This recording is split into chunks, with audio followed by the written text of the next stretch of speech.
정말로 자식을 행복하게 키우고 싶다면, 배우자를 행복하게 해주고 싶다면, 여러분들이 먼저 행복해야 된다는 말을 많이 들어보셨을 겁니다. 셰익스피어가 아주 재미난 글을 썼습니다. 중년에게 주는 9가지 교훈이라는 글인데요. 젊은 분들이나 노년에 접어든 분들이 들어도 참 좋을 것 같습니다. 400년 전에 셰익스피어가 쓴 글을 함께 나누고 싶어서 가져왔습니다. 첫째, 학생으로 계속 남아 있어라. 배움을 포기하는 순간 우리는 폭삭 늙기 시작한다. 나이가 들어도 학생이기를 포기하면 안 된다는 것입니다. 끊임없이 배워야 합니다. 배움에는 끝이 없습니다. 아이만 배우는 게 아닙니다. 우리 모두가 배워야 합니다. 공부도 하고 새로운 분야에 도전도 해보고, 할 수 없다 노래하지 말고 무조건 할 수 있다 생각하셔야 합니다. 저는 30살에 대학을 가서 심리학을 공부했습니다. 얼마나 좋은 공부였는지 모릅니다. 그리고 나이가 더 들어서는 글 쓰는 걸 배웠습니다. 이것도 얼마나 좋은지 모릅니다. 요즘은 유튜브를 통해서 여러분들과 소통하며 정말 많이 배우고 있습니다. 배우니까 참 재미있습니다. 사는 게 재밌다는 게 이런 건가 싶습니다. 여러분들도 배우는 걸 포기하시면 안 됩니다. 둘째, 과거를 자랑하지 마라.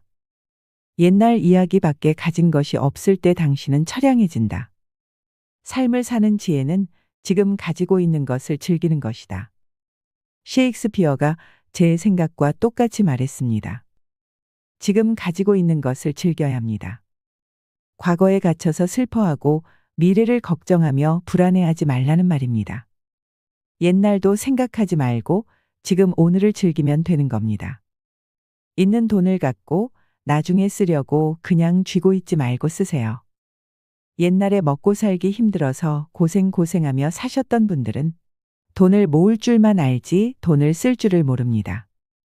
제가 쓰라는 건 주식하고 도박하고 사채하라는 게 아닙니다. 돈도 규모 있고 멋있게 쓸 수 있습니다. 제대로 쓰는 것도 배워야 된다고 생각합니다. 죽을 때까지 손에 다 쥐고 있으면 뭐 할까요? 쓰지도 못할 돈 악착같이 쥐고 있으면 행복하던가요? 돈 욕심을 버리고 내 행복에 투자하세요. 그동안 하지 못했던 여행도 가보고, 먹고 싶은 것도 사 먹고, 배우고 싶었던 게 있으면 배워서 취미 생활을 하셔야 합니다. 세 번째, 젊은 사람과 경쟁하지 마라. 대신 그들의 성장을 인정하고 그들에게 용기를 주고 그들과 함께 즐겨라. 이것도 참 좋은 얘기입니다. 기회가 된다면 젊은 분들과 무슨 일이든 함께 같이 하자고 제안해 보세요. 젊은 사람들과 이야기할 기회가 많으면 내가 모르는 것들을 너무너무 많이 알게 됩니다. 물론 그들도 나로 인해 연륜과 지혜를 배울 수 있는 기회가 되겠지요. 그래서 함께 즐길 수 있는 것만 해도 참 좋은 것입니다. 넷째, 부탁받지 않는 충고는 굳이 하려고 마라. 늙은이의 기우와 잔소리로 오해받는다. 이것저것 참견하지 말라는 겁니다. 우리 주변에 이것저것 참견을 참 잘하시는 분들이 있지 않으신가요? 나이 들어서는 참견하지 말라는 것입니다. 그냥 믿고 내버려 두세요. 이러쿵 저러쿵 말해봐야 더 안 듣습니다. 사이가 좋아지려면 나이가 들수록 입을 무겁게 하는 것도 참 필요한 지혜입니다. 다섯째, 삶을 철학으로 대체하지 말아라. 철학으로 살지 말고 삶을 살아라는 얘기입니다. 로미오가 한 말을 기억하라. 철학이 줄리엣을 만들 수 없다면 그런 철학은 지워버려라. 괜히 내 고집, 내 철학을 강요하지 말고 배움을 통해서 진정한 현실의 삶을 살아라는 얘기입니다. 세상에 좋은 책은 도처에 널려 있지만 사람들이 읽느냐 읽지 않느냐에 따라 그 책은 진가를 발휘하기도 하고 묻히기도 할 것입니다. 하지만 더 중요한 것은 행동하느냐 행동하지 않느냐일 것입니다. 생각한 뒤에 행동하고 싶은 마음이 모락모락 피어오르길 바랍니다. 노년의 지혜는 이렇게 익어가는 것입니다. 여섯째, 아름다움을 발견하고 즐겨라. 약간의 심리적 추구를 게을리하지 말아라. 여러분, 최근에 공연이나 연극을 보러 가신 적이 있으신가요? 요즘에는 트로트 가수를 좋아하는 분들 중에 콘서트를 다니시는 분들도 참 많습니다.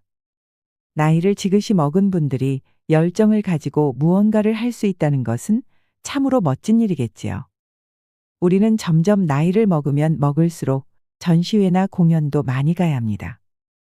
예술의 전당 같은 곳에 1년에 두세 번만 가도 삶의 질이 달라집니다. 그 두세 번이라도 내가 좋아하는 공연을 즐길 수 있으면 삶이 굉장히 풍요로워집니다. 여러분도 예술과 문화를 즐겨보세요. 그러면 삶이 더 아름다워집니다. 내가 사랑하는 사람과 함께 한다면 더할 나위 없이 기쁠 것입니다. 다만 예술이나 문화를 향유한다는 것이 꼭 돈이 있어야 가능한 것은 아닙니다. 찾아보면 지자체에서 무료로 진행하는 예술 공연도 많고, 길가에 피어 있는 예쁜 꽃 한 송이를 보는 것도 소소한 행복을 누리는 일이 될 것입니다. 식물 키우기를 하거나 탁구를 치거나 수영을 하는 것도 건강에 참 좋습니다. 일곱째, 늙어가는 것을 불평하지 마라. 가엾어 보인다. 당신이 나이 드는 것이 슬퍼서 남들에게 계속 하소연한다면 상대방은 그 말을 몇 번 들어주다가 당신을 피하기 시작할 것이다. 늙은 것을 자랑하지 말라는 것입니다. 그것도 맞는 얘기 같습니다.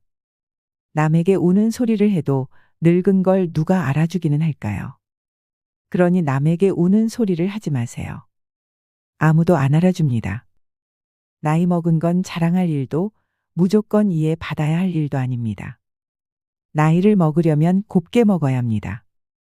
나이값을 해보면서 늙어와야지 나이값도 못하고 나이만 먹으면 그게 어떻게 자랑이 될 수 있을까요?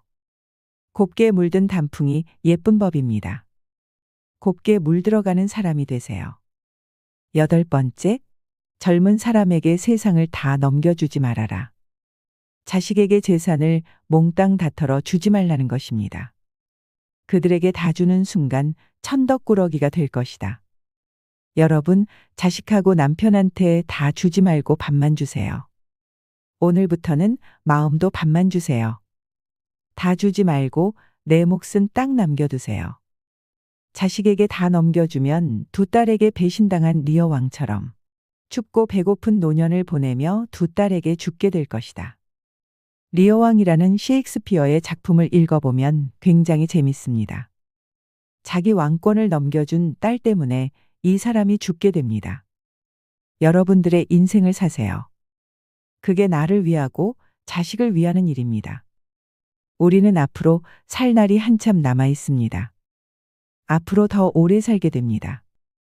우리 부모님이 돌아가신 나이를 생각하지 마세요. 우리는 더 오래 삽니다. 그러니까 더 오래 살고 오래 인생을 즐길 준비를 하세요. 미리부터 자식에게 재산을 몽땅 털어주지 마세요. 아홉 번째, 죽음에 대해 자주 말하지 마라. 죽음보다 확실한 것은 없다. 인류 역사상 어떤 예외도 없었다. 확실히 오는 것을 일부러 맞으러 갈 필요는 없다.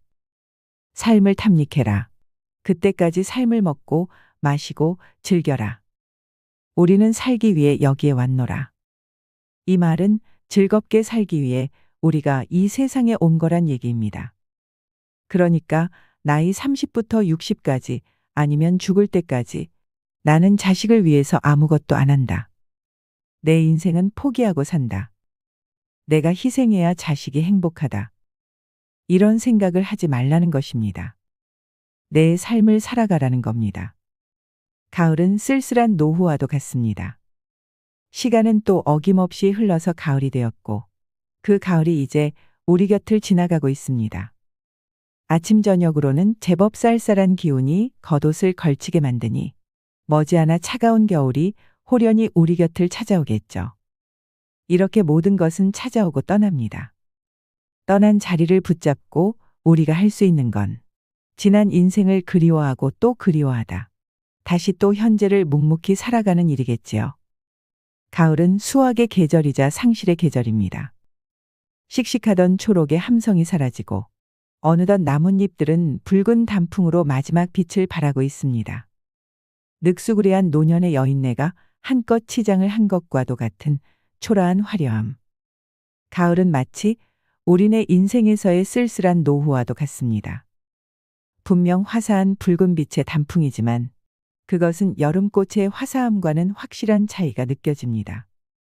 오늘은 제가 살고 있는 동네 가로수길을 걸었습니다. 어느새 단풍이 들고 그 단풍은 낙엽이 되어서 바람에 휘날리며 떨어지고 있었습니다. 그런데 저 멀리서 떨어진 낙엽을 정성껏 쓸어 모으시는 부지런한 환경미화원 할아버지 덕분에 사람들이 다니는 거리는 늘 단정합니다. 적지 않은 연세에도 저렇게 부지런히 일을 하시는 걸 바라보면 안쓰럽다는 생각보다는 대단하시다는 생각이 들었습니다. 나이가 드셨다고 무료하게 집에서 시간만 보내는 것보다는 소소하게 뭐라도 할 수 있다는 것이 큰 복이 아닐런지요. 요즘에는 나이가 들어도 소일거리도 있고 수입도 있으면 금상첨화라고 생각하시는 분들이 많습니다. 여러분들도 그렇게 생각하시나요? 누구나가 화려했던 젊은 날이 있었듯이 그 할아버지도 예전에는 서울에서 사업을 하셨답니다. 사업을 하시면서 두 아드님을 해외 유학도 보냈었고 지금은 모두 결혼해서 각자 열심히 잘 살고 있다고 합니다. 두 노부부가 행복한 노후를 보내시다가 작년에 아내분께서 돌아가셔서 지금은 혼자 아파트에 거주하신다는데 적적함도 달래고 시간도 보내면서 용돈벌이도 할 겸 겸사겸사 운동 삼아서 일을 하신다는 할아버님의 말씀에 제 노후의 모습도 한번 생각해 보았습니다. 그리고 과연 어떤 노후가 축복받은 노후일까 생각해 보았습니다. 노후에는 아무래도 부정적인 것보다 이 할아버지처럼 긍정적인 성격을 가지는 것이 좋겠다는 생각이 들었습니다. 이분처럼 점잖으면서도 늘 웃는 노인이 되어야겠다 마음먹었습니다. 어떤 이별이든 슬프지 않은 이별은 없듯이 어떤 노후든 잠시라도 서글프지 않은 노후는 없을 겁니다. 그나마 부부가 마음이 맞고 서로 건강해서 오래오래 함께 노후를 보내게 된다면 다행이고 축복일 테지만 나이가 들면서 젊었을 때는 참았던 성격차를 이겨내지 못하고 황혼이혼을 하는 경우도 주위에서 종종 듣게 되지요. 다가오는 세월을 막을 수는 없듯이 병환이나 갑작스런 사고로 배우자를 먼저 떠나는 경우도 남의 일만은 아닐 것입니다. 가을 참 쓸쓸한 계절입니다. 하지만 단풍이 제 역할을 다하고 미련 없이 곱게 떨어지는 모습을 보면 눈물 겹도록 아름답기도 합니다. 내가 먼저 떠날 수도 있고 그가 먼저 떠날 수도 있겠지요. 아무도 알 수 없는 것이 우리네 인생길이니 길 떠나는 그날 미련이 남지 않도록 오늘 이 순간을 열심히 보내야겠습니다. 나이가 들어가고 자식들이 새로운 가정을 꾸려 출가를 한다면 이제 우리 부모님들은 혼자만의 시간이 많이 생기게 됩니다. 자식들과 함께 살 때는 그래도 자식들이 챙겨주기도 하고 아픈데 없냐고 관심도 가져주었지만 이제는 나를 그렇게 챙겨주는 사람이 없게 됩니다. 자식들도 이름이며 본인 가정이며 바쁠 것이기에 더욱더 부모님의 건강은 뒷전이 되고 맙니다. 이렇듯 혼자 남겨지게 된다면 식사도 제때 챙겨 먹지 못하고 갑작스레 우울증이 몰려올 수도 있습니다. 혼자 사는 노인 중 단지 17%만이 자신이 건강하다고 생각한다는 통계가 있습니다. 혼자 살수록 건강관리에 소홀해지게 되는 것입니다. 실제로 나이가 들고 혼자가 될수록 다음과 같이 외로움을 타는 분들이 계십니다.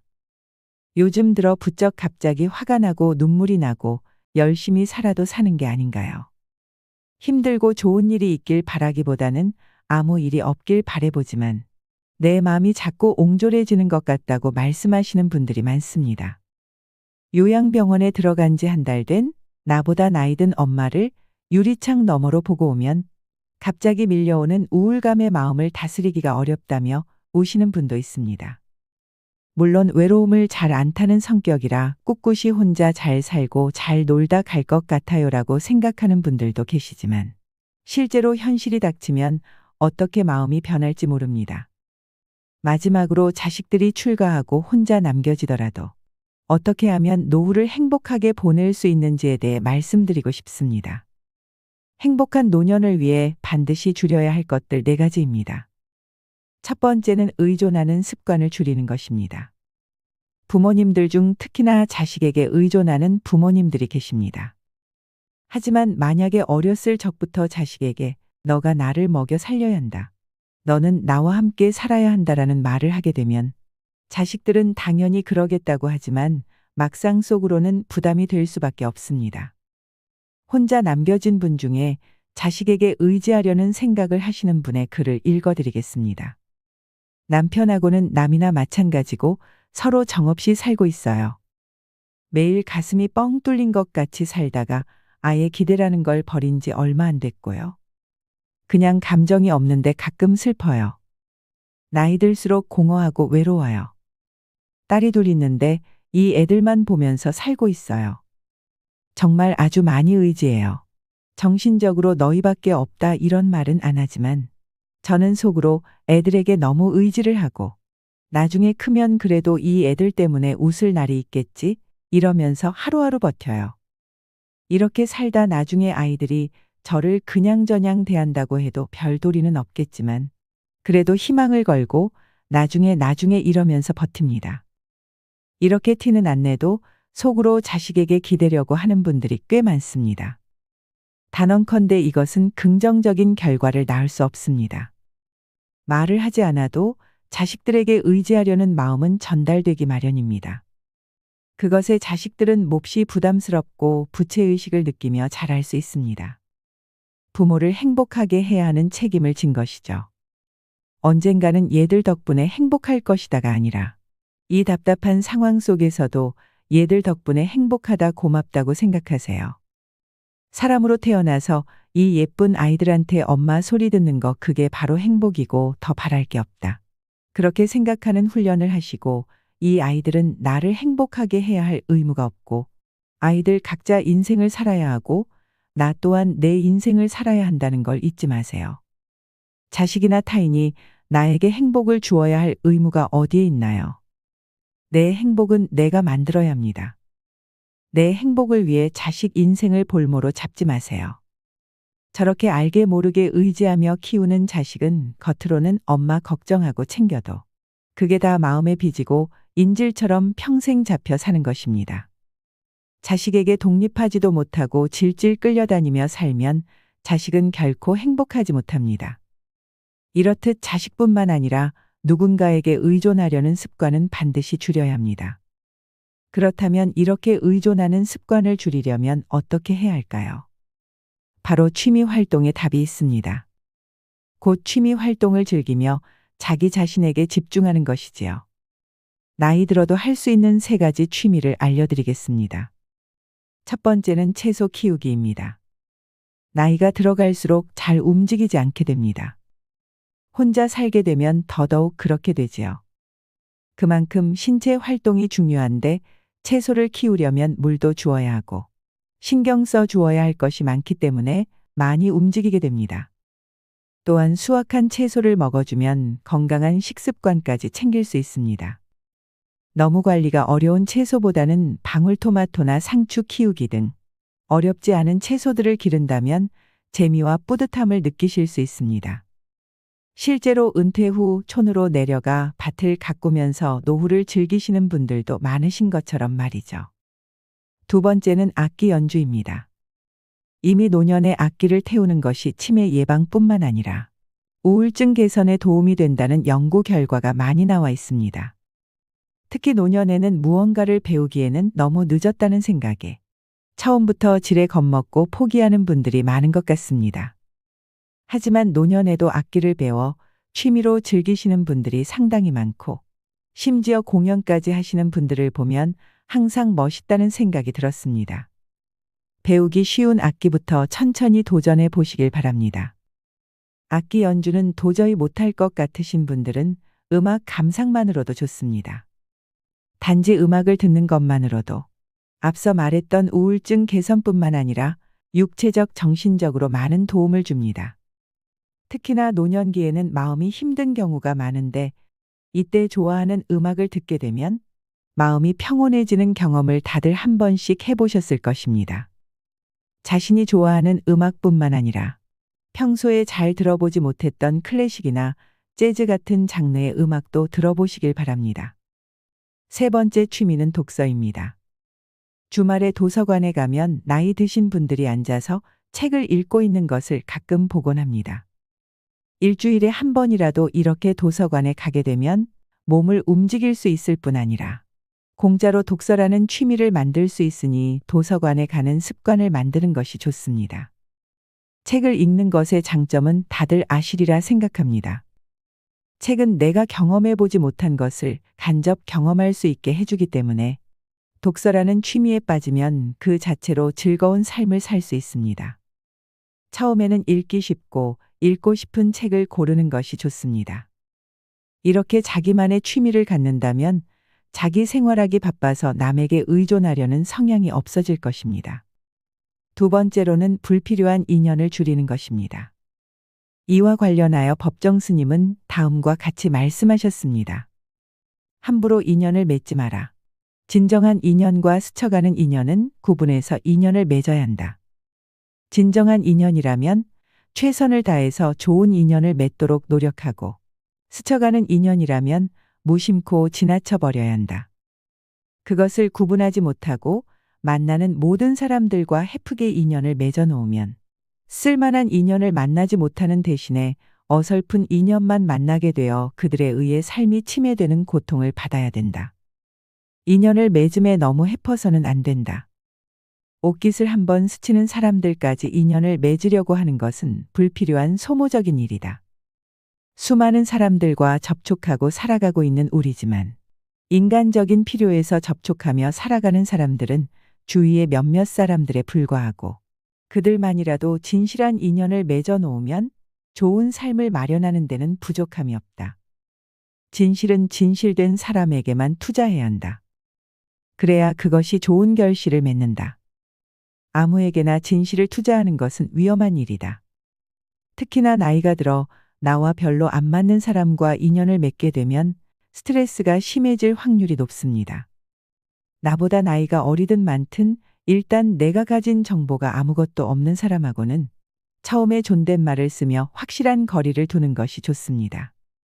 아니다 싶은 느낌이 들면 무조건 일말의 여지도 없이 칼같이 손절하는 것이 현명합니다. 상대방이 나한테 선의를 베풀면 받은 만큼만 되돌려줘야 합니다. 남을 이용만 하려는 사람, 그저 받기만 하려는 사람, 감사할 줄 모르는 사람들과는 거리를 두어야 합니다. 나이가 들어갈수록 그냥 아는 사람 100명보다 나를 잘 알아주는 사람 1명이 더 귀합니다. 남을 도와줄 때도 마찬가지입니다. 호의를 베풀었을 때 나를 호구 취급하는 사람과는 특히나 칼같이 연을 끊어야 합니다. 젊었을 때 이런 일을 당하면 그래도 시간이 있어 회복할 수 있지만 나이가 들면 회복력이 떨어져 죽을 때까지 상처를 안고 살아야 할 수 있습니다. 어릴 적 은인이라고 생각했던 인연조차도 결국 내 인생을 좀먹는 사람이었다는 걸 죽기 전에야 깨닫는 사람들도 있습니다. 그러니 판단을 잘해야 합니다. 자기 자신이 우선입니다. 나를 힘들게 하는 인연을 내가 외롭다는 이유로 곁에 두는 것은 좋지 않습니다. 세 번째는 앉아있는 시간을 줄이는 것입니다. 통계에 따르면 하루에 남성은 평균 8시간, 여성은 평균 7.8시간 동안 앉아서 생활하는 것으로 나타났습니다. 특히나 사무실 안에서 근무하셨던 직장인 분들이라면 앉는 것이 하루 대부분의 시간이었을 것입니다. 심지어 이렇게 오래 앉아 있는 것은 흡연보다 건강에 안 좋다는 말도 있기 때문에 우리는 더더욱 자식 생활에서 벗어나야 합니다. 사실 자식들과 같이 살 때는 억지로라도 몸을 움직이게 되는 경우가 많습니다. 하지만 자식들이 나가고 혼자 살게 된다면 여기에다 내가 움직이는 취미를 갖고 있지 않다면 그냥 앉아서 TV를 보는 시간이 하루 일과 중 대부분을 차지할 것입니다. 오래 앉아 있는 것은 소화기관에도 안 좋을 뿐만 아니라 관절에도 좋지 않을 수 있습니다. 운동을 매일 하는 것이 좋지만 운동을 안 해본 분들이라면 운동하는 것 자체가 매우 어려울 것입니다. 이럴 때는 앉아 있는 시간을 줄이는 것 먼저 시도해 보면 좋습니다. TV를 보다가 중간에는 꼭 일어나서 5분씩이라도 제자리 걷기나 스트레칭을 해주는 것은 큰 도움이 됩니다. 기회가 된다면 밖에 나가서 걷는 것도 좋습니다. 노년에게 최고의 운동입니다. 관절 다를 일도 없고 그렇게 힘든 운동이 아니기 때문입니다. 만약에 날이 너무 춥거나 비가 와서 나가기 싫다면 집에서 제자리 걸음을 하는 것만으로도 건강에 큰 도움이 됩니다. 이렇듯 걷기는 혈관 기능을 개선해주고 비만을 예방할 수 있게 해줍니다. 특히나 관절염이 생겼을 때 계속 좌식 생활을 하면 더 악화가 되기 때문에 좌식 생활에서 멀어져야 합니다. 무릎이 아픈 상태에서 바닥에서 일어나려면 통증이 심하고 바닥을 손으로 짚고 일어나야 하기 때문입니다. 또한 장시간 앉아 있는다는 것은 그만큼 운동하는 시간이 적었다는 것과 같습니다. 젊어서 일할 때는 특히나 운동 시간을 따로 빼기가 쉽지 않았을 것입니다. 앉아 있는 시간이 길면 그만큼 칼로리 소모가 적게 되어 쉽게 비만이 될 확률이 높아집니다. 이렇게 좌식 생활은 단점이 훨씬 많습니다. 그리고 이미 안 좋아진 후에 바꾸려면 쉽지 않습니다. 아프기 전에는 신경 안 쓰다가 아프고 나서 후회하는 분들이 많습니다. 하지만 이미 아프기 시작하면 그것을 고치기란 여간 쉬운 것이 아닙니다. 아프지 않더라도 미리미리 예방하는 습관은 반드시 지켜주는 것이 좋습니다. 마지막 네 번째는 식사량을 줄이는 것입니다. 나이가 들수록 우울증이 밀려와 한 번에 폭식하는 분들을 TV에서 종종 보게 됩니다. 사실 배고파서 먹는다기보다는 마음이 허해서 먹는 경우도 참 많은 것 같습니다. 하지만 이럴 때일수록 더욱더 식사량과 식단에 주의를 기울여 주어야 합니다. 사실 과식이라는 게 한번 습관이 되면 그것을 고치기가 참 힘들어지게 됩니다. 또한 과식을 하고 나면 하루 종일 소화가 안 되고 부대끼는 느낌으로 지내게 되는 경우도 많습니다.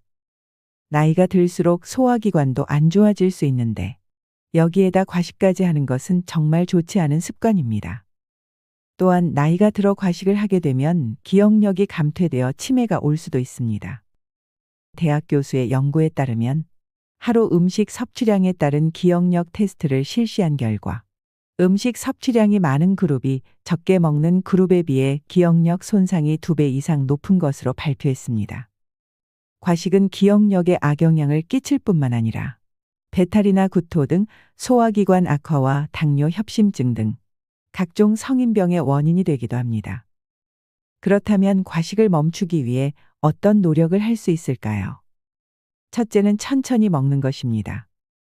식사를 하고 나서 포만감은 보통 20분 정도는 지나야 느껴진다고 합니다. 하지만 10분 만에 이미 함께 양을 먹었다면 포만감이 안 생겨 한 그릇을 더 먹게 되는 것입니다.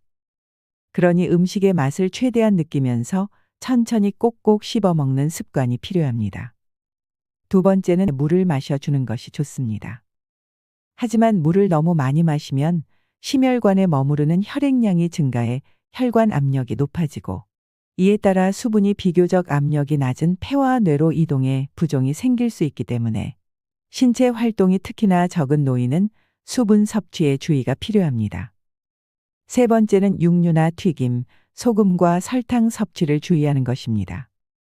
아예 먹지 말라는 것이 아닙니다. 이런 것을 못 먹게 되면 오히려 스트레스만 더 쌓일 것입니다. 맛있는 것을 먹는 것도 인생의 행복한 낙이기 때문에 먹는 것이 오히려 좋습니다. 하지만 매일 먹지는 말라는 것입니다. 육류나 튀김 등의 포화지방산과 트랜스지방이 많이 함유된 음식을 먹으면 중성지방과 몸에 나쁜 콜레스테롤이 증가하게 됩니다. 각종 혈관 질환의 위험성이 높아지기 때문에 조금은 줄여주는 것이 필요합니다. 소금과 설탕 또한 마찬가지입니다. 이 두 가지는 음식을 만들 때 필수적인 조미료이고 어렸을 적부터 우리 입맛이 여기에 길들여져 있기 때문에 완전히 끊기는 어렵습니다. 그리고 적당량의 소금은 오히려 건강에 좋습니다. 단 너무 과하고 자극적이게 음식을 먹게 되면 여러 질병이 동시에 발생하는 대사증후군이 생길 위험이 높아집니다.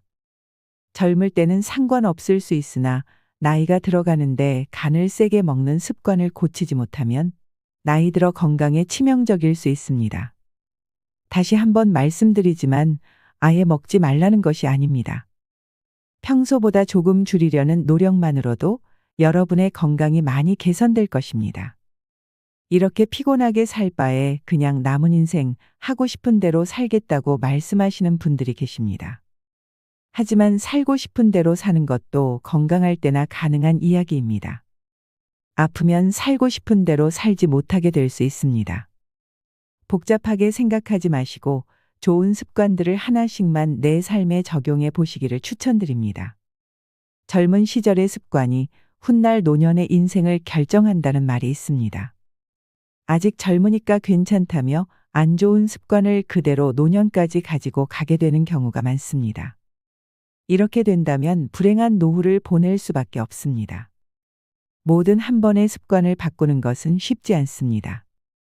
하루하루 조금씩만 안 좋은 습관들을 줄이려고 노력한다면 어느새 좋은 습관들로 가득한 삶을 살고 계신 여러분을 보실 수 있을 것입니다. 우리는 안 좋은 습관을 바꾸고자 하는 마음가짐을 먼저 가져야 합니다. 이게 첫 단계입니다. 그리고 행동해야 합니다. 문득 98세의 할머니가 88세의 할머니에게 뭘 입어도 예쁜 나이다라고 했다던 이야기가 생각납니다. 마음가짐만 흐트러지지 않는다면 아직 우리는 젊기에 뭐든지 할 수 있습니다. 자식들이 출가하고 혼자 남겨지더라도 노후를 행복하게 보내는 방법. 첫 번째, 의존하는 습관 줄이기. 두 번째, 불필요한 인연 줄이기. 세 번째, 앉아있는 시간 줄이기. 네 번째, 식사량 줄이기. 행복한 노년을 위해 반드시 줄여야 할 것 4가지를 꼭 기억하셨으면 좋겠습니다. 그리고 중년에게 주는 9가지 교훈도 가슴에 새기시길 바랍니다. 첫째, 학생으로 계속 남아 있어라. 둘째, 과거를 자랑하지 마라. 셋째, 젊은 사람과 경쟁하지 마라. 넷째, 부탁받지 않는 충고는 굳이 하려고 하지 마라. 다섯째, 삶을 철학으로 대체하지 말아라. 여섯째, 아름다움을 발견하고 즐겨라. 일곱째, 늙어가는 것을 불평하지 마라. 여덟째, 젊은 사람에게 세상을 다 넘겨주지 말아라. 자식에게 미리부터 재산을 다 넘겨주는 것만큼 어리석은 것은 없다. 아홉째, 죽음에 대해 자주 말하지 마라. 인생을 즐겨라. 오늘 제가 말씀드린 노후의 지혜를 기억하시면서 사랑하는 가족과 함께 노년의 내 인생을 곱게 물들이시길 바랍니다. 이상으로 시니어를 위한 모든 것, 시니어 연구소였습니다.